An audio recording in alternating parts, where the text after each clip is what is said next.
हाय दोस्तों, इस वीडियो पे हम सीखेंगे कि एक safety officer, safety supervisor, safety steward क्यों इंटरव्यू में फेल होता है, उसके पीछे रीजन क्या है, व्हाट इज द रीजन। इसके ऊपर थोड़ा हम डीपली आज बात करेंगे। चाहे आप इंडिया में काम कर रहे हो, चाहे आप यूएसए में काम कर रहे हो, कैलिफोर्निया, अर्जेंटीना, व्हाटएवर, कहीं पे भी काम कर रहे हो, तो आप क्यों फेल होते हो इस पे मैं आपको बताऊंगा। ठीक है। अब आपको समझना है सबसे पहले कि आपकी नॉलेज, आपका एक्सपीरियंस कितना है सेफ्टी इंडस्ट्री, या फिर एज सेफ्टी ऑफिसर या सेफ्टी सुपरवाइजर, आपका टोटल नॉलेज कितना है, दिस इज मैटर। मैं अगर यहाँ पे आपसे बात करूँ कि आपने बोला सर मेरे को 1 साल का एक्सपीरियंस है, राइट, मुझे सर 2 साल का एक्सपीरियंस है, मुझे सर 3 साल का एक्सपीरियंस है, या फिर इसके ऊपर भी हो सकता है। अब आपको थोड़ा सा यहाँ पे ये बात समझनी है, जो 1 साल का एक्सपीरियंस था उसको नॉलेज है कंस्ट्रक्शन का, बहुत बढ़िया नॉलेज है। जो दूसरा है जिसको 2 साल का एक्सपीरियंस है, उसको थर्मल इंडस्ट्री का बहुत बढ़िया नॉलेज है। तीसरा जो है उसको बिल्डिंग वाले प्रोजेक्ट्स का अच्छा नॉलेज है। तो अब मुझे बताइए, जब आप इंटरव्यू के लिए जा रहे हो तो आपसे इंटरव्यू क्या पूछेगा, आपका सिलेक्शन कैसे होगा।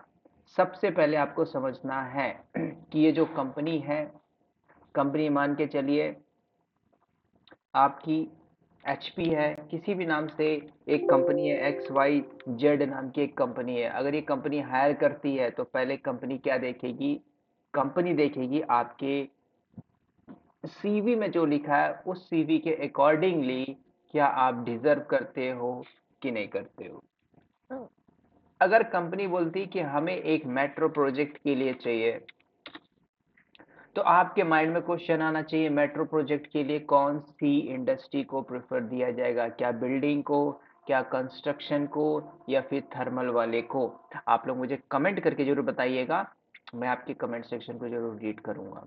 अगर यहाँ पे 3 साल वाला जो बिल्डिंग में काम किया है, बिल्डिंग, अब बिल्डिंग के अंदर क्या होता है, आप देखोगे आजकल 20 स्टोरी 50 स्टोरी है ना, बड़ी बड़ी बिल्डिंग्स को बनाया जाता है।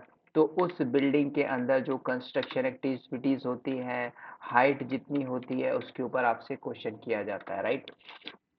इवन आफ्टर, अगर आप किसी प्रोसेस इंडस्ट्री में भी काम कर रहे हो, प्रोसेस मतलब आपका मैन्युफैक्चरिंग हो रहा है, प्लांट एकदम हजार्डलेस है, आप वहां पे भी काम कर रहे हो, तो वहां से भी आपसे क्वेश्चन पूछता है। अब आपको समझना है कि जब आप इंटरव्यू दे रहे हो, आपकी इंडस्ट्री कोई सी भी हो सकती है, लेकिन आप इंडस्ट्री टू इंडस्ट्री वेरी करोगे। अब एक ऐसा बंदा है, मान के चलिए एक ऐसा पर्सन है जिसको थर्मल इंडस्ट्री में वास्ट नॉलेज है, 25 साल का, और वो कंपनी के अंदर जनरल मैनेजर बना हुआ है, वाइस प्रेसिडेंट बना हुआ है, क्या वो कंस्ट्रक्शन में जाएगा। आपके माइंड में क्वेश्चन आना चाहिए, सर वो जाएगा। कब जाएगा, जब उसको पैकेज उसका 2 गुना 3 गुना 4 गुना मिले तब। ठीक है। कोई एक ऐसा बंदा है जो कंपनी के अंदर एक अच्छी प्रोफाइल पे है ना, वो छोड़ना चाहता है, उसको दूसरी कंपनी अच्छा पैकेज दे रही है, तो कैसे जॉब लगेगी। तो सबसे पहले आपको समझना है कि कंपनी के अंदर हायरिंग कैसी होती है। कुछ ऐसे लोग होते हैं, मैं आपको सिंपल बताता हूँ, कि जो फ्रॉडलेंट होते हैं। फ्रॉड, फ्रॉड का मतलब होता है कि आपको कंसल्टेशन फी देनी पड़ती है। इन सब के चक्कर पे मत पड़ो कि 500 रुपये फीस करिए, हमारी कंपनी का इनिशियल रजिस्ट्रेशन है, आप वहाँ पे दोगे। कोई भी कंपनी आपसे पैसा नहीं मांगती एनी काइंड ऑफ इंटरव्यू, अगर आप naukri.com लिंक्डइन से जा रहे हो तो। ठीक है। तो आपको समझना, आपने अगर प्रोफाइल रखा है 1 साल 2 साल 3 साल, तो आपसे जो क्वेश्चन पूछता है, क्वेश्चन जो आपसे पूछता है, जो आपने अपने रेज्यूमे के अंदर लिखा है, तो उसी से रिलेटेड आपसे क्वेश्चन पूछेगा। आपका सीवी स्ट्रांग होना चाहिए, एज वेल एज आपका नॉलेज प्रैक्टिकल वे पे ज़्यादा होना चाहिए आपसे। कई बार ऐसा होता है कि आपसे पूछ लेता है व्हाट इज द हजार्ड, इसकी डेफिनेशन बताइए, व्हाट इज सेफ्टी, इसकी डेफिनेशन बताइए, व्हाट इज हीरा, एंड हीरा को कैसे क्लियर करते हैं, कैसे डॉक्यूमेंटेशन बनाते हैं, बताइए।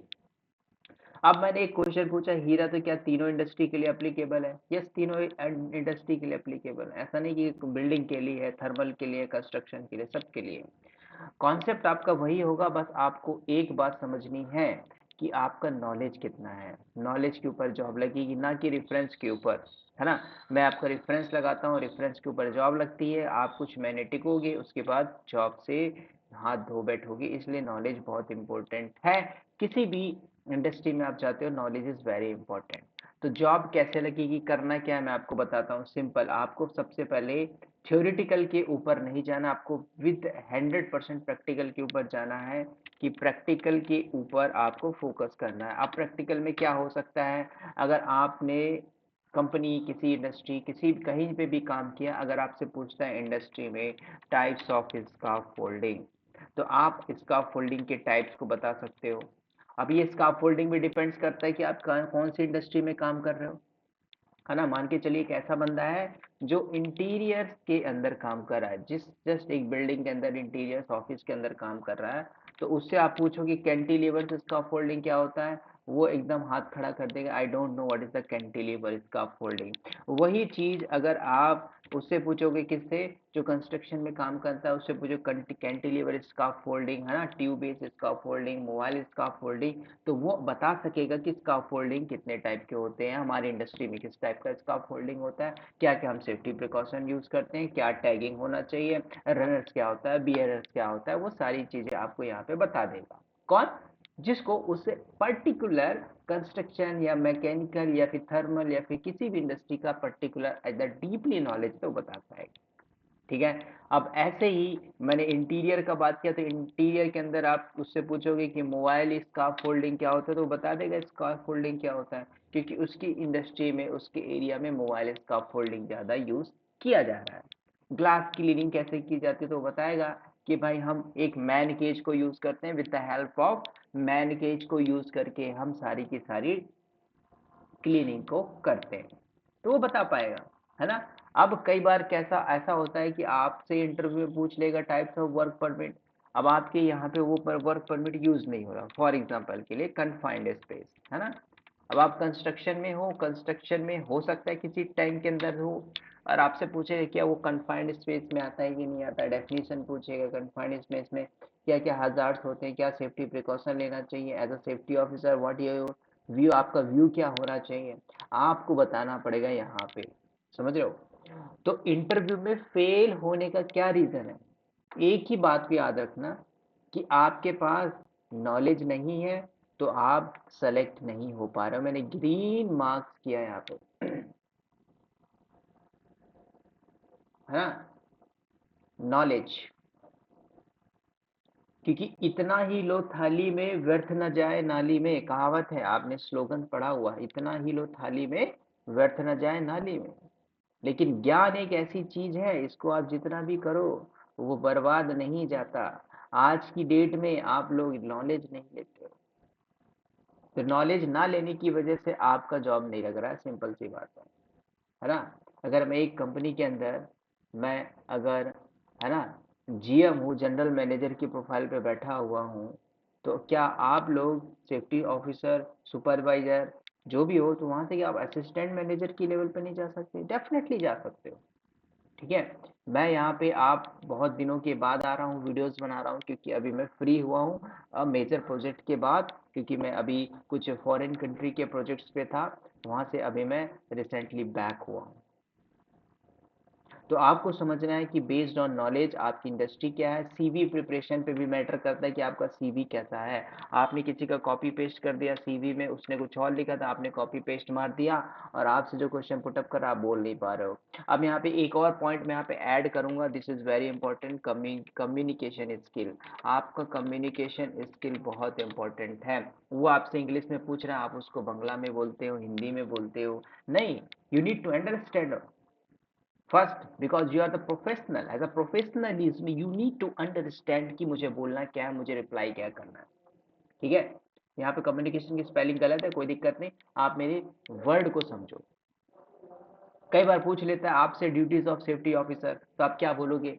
तो ड्यूटीज ऑफ सेफ्टी ऑफिसर, कुछ लोग ने रटा होगा डेफिनेशन, है ना, तो डेफिनेशन बता सकते हो। अब बोलोगे सर मैं हेलमेट देखता हूँ, जूता देखता हूँ, मैं हाइट में देखता हूँ सेफ्टी बेल्ट पहनता है, this is not your responsibility है। अब रिस्पॉन्सिबिलिटी, अब एज अ प्रोफेशनल आपको बोलना पड़ेगा, sir my responsibility to advise and assist the employer in the fulfilment of his obligation statutory and otherwise concerning to prevention of personal injuries and maintaining a safe and healthy work environment. अब आपने इतना भी बोल दिया तो सामने वाले को नहीं पता नहीं होगा, समझ रहे हो। So you need to understand कि हमें बोलना क्या है इंडस्ट्री में, किस टाइप का इंटरव्यू है, ठीक है।